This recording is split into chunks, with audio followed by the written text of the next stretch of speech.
कराची की एक बड़ी गैंग जिसका सरबराह था रहमान डकैत, सरदार रहमान बलोच के नाम से मशहूर था, लेकिन उसका नाम बना रहमान डकैत। रहमान डकैत सरेआम लोगों का इनकाउंटर कर देते और लोगों को मार देता था। और रहमान डकैत बेनज़ीर साहिबा का खास बंदा था।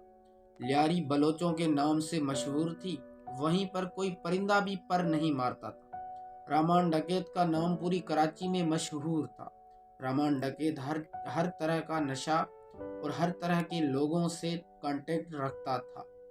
रहमान डकैत को मारा असलम चौधरी ने। स्टील टाउन के चौक पर वार किया असलम चौधरी ने और रहमान डकैत की वहीं पर मौत हो गई।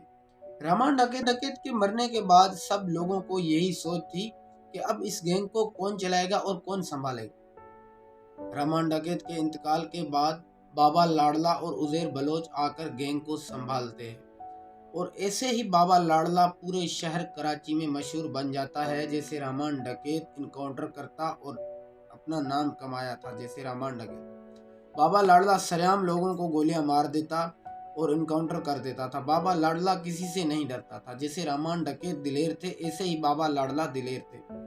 और इनकी गैंग का एक बंदा और भी हिस्सा था जिसका नाम था अरशद पप्पू, लेकिन वो गद्दार था।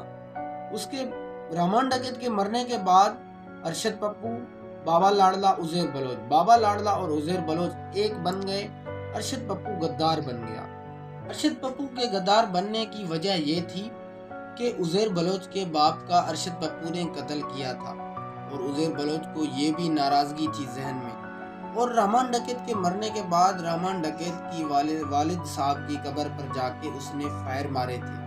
अरशद पप्पू पर यही कावड़ थी इन दोनों को, और बाबा लाडला और उज़ैर बलोच दोनों को। तो अरशद पप्पू कराची के इलाके डिफेंस में कहीं पर छुपा हुआ था, लेकिन उज़ैर बलोच को खबर मिलते ही इनके बंदों ने पुलिस की वर्दियां पहन ली। पर वर्दियां पहनने के बाद सरेआम सीधा चले गए डिफेंस की तरफ और अरशद पप्पू को लेकर आए लियारी के अंदर। अरशद पप्पू को रात के वक्त जब लाया गया लियारी में चील चौक की जगह पर, सरेआम अरशद पप्पू का सर काटा गया और अरशद पप्पू के जिस्म के टुकड़े टुकड़े किए गए।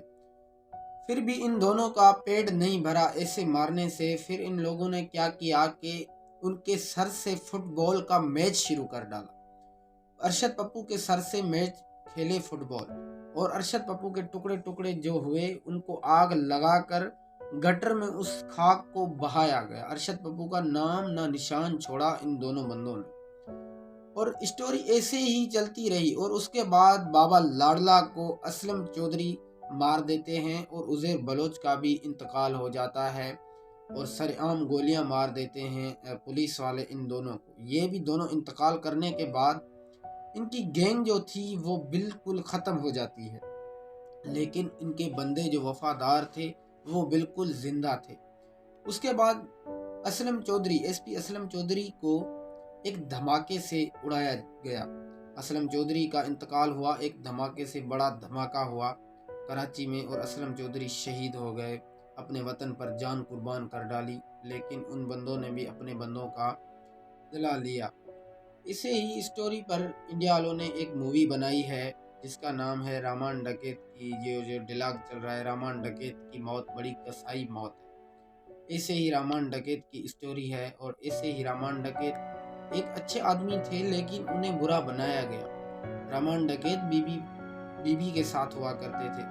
रहमान डकैत बेनज़ीर साहब के साथ हुआ करते थे, लेकिन जब ये डकैत बने तो इसको गवर्नमेंट ने मरवा दिया।